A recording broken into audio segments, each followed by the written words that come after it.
there are different types of sadhus. अभी कुंभ मेला चल रहा है तो मैंने कुछ देखा कि किसी के सर पे कबूतर है या one Baba is just holding his one hand up in the air and just being like that for years. हर एक अपना path choose करते हैं.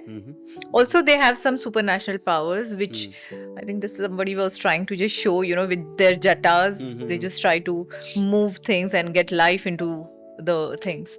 So ये इनमें कैटेगरीज होती है, like टाइप्स होते हैं, and what are they and why there are types in also Aghoris? There are various paths towards reaching the goal of achieving nirvana, or I would say enlightenment, merging with Shiva, the Shiva Tattva. What we are more enamored by, we are more attracted to, are those which are a bit shocking to us or a bit perplexing कि कभी देखा नहीं वैसे. जैसे कबूतर वाला कोई मैंने देखा, कबूतर वाले बाबा, where I saw that where there's a kabutar sitting on the head of that particular Baba. That doesn't mean that he belongs to a particular sect. Okay, there are fundamentally Naga Babas, उनके अखाड़े होते हैं, groups.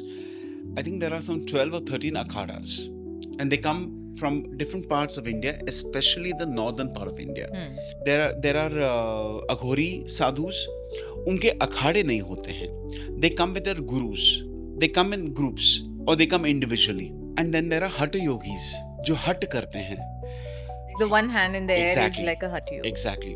तो उनका and क्यों करते हैं? Because it is to train their mind. हट is stubbornness. जिद मैं नहीं छोड़ूंगा, मैं करूंगा. So it's more of a practice to strengthen their willpower. And it's for what? ये तो एक निमित्त है. It is to prove, it is to, from their point of view, they're making themselves more stronger with their willpower to sit and do their sadhana. Because sadhana is more important for them. When they keep their hand up, अभी भी मैंने देखा, the hand has become almost like a twig. Yeah, and the like nails are grown, So it's only to make them extremely, extremely, extremely strong in their willpower, which can help them to continue and intensify their sadhana.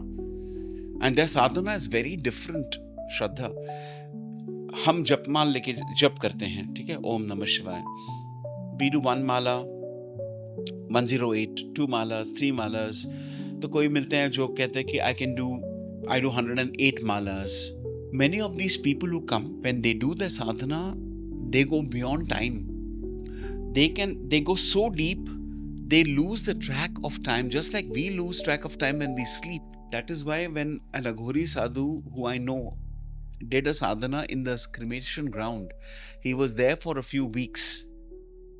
From morning Brahma Muhurta till night, he had to do his sadhana, which means sitting and doing his meditation. Physically, yes, there is no movement because they're seated in one particular still position. But internally, the vibrations of their chanting, of their japa, as one example I'm giving you, it's so intense.